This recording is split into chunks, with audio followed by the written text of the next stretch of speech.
रुकना पहिता बाबू एक चाहता अच्छा के मरद चाही हाथ काटा। सुन छमिया ना बातों के पाता तोरा ढोरी में महादेव माठा महादेव माठा। रुकना पहिता बाबू एक चाहता के मरद चाही हाथ काटा। सुन छमिया ना बातों के पाता तोरा ढोरी में महादेव माठा। आओ देख ले कितना जोर बा जोर बा। सुना ऊपर से नीचे ले कोरबा सुपर सामान्य तो तोरबा। ऊपर से नीचे ले कोरबा सुपर सामान गोरी तोरबा।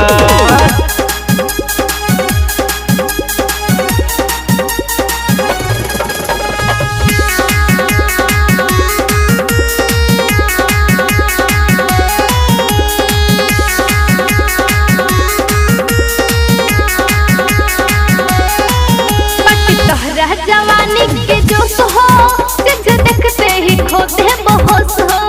भाव खाता रुका है सोना मार हो जाई करबूजे चोना करबूजे चोना चोना चोना। जवानी के जोश हो तुझे देखते ही खोते बेहोश हो। भाव खाता रुका है सोना मार हो जाई करबूजे चोना। यह चर्चा हमारे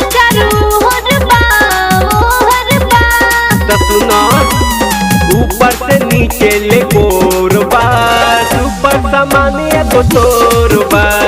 ऊपर से नीचे ले कोरबा सुपर सामान गोरी तोरबा।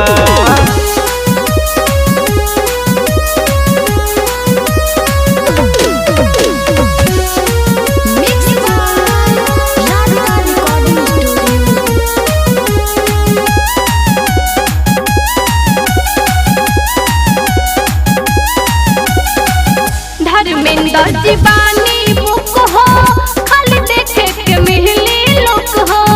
राहुल रजवा के काम होई सेटो पूरा तोहरा के मिल जाई रेटो।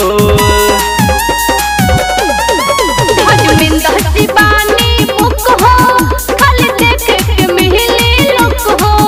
राहुल रजवा के काम होई सेटो पूरा तोहरा के मिल जाई रेटो। सारा गौवा में सुना ऊपर से नीचे ले कोरबा सुपर सामान्य तो तोरबा।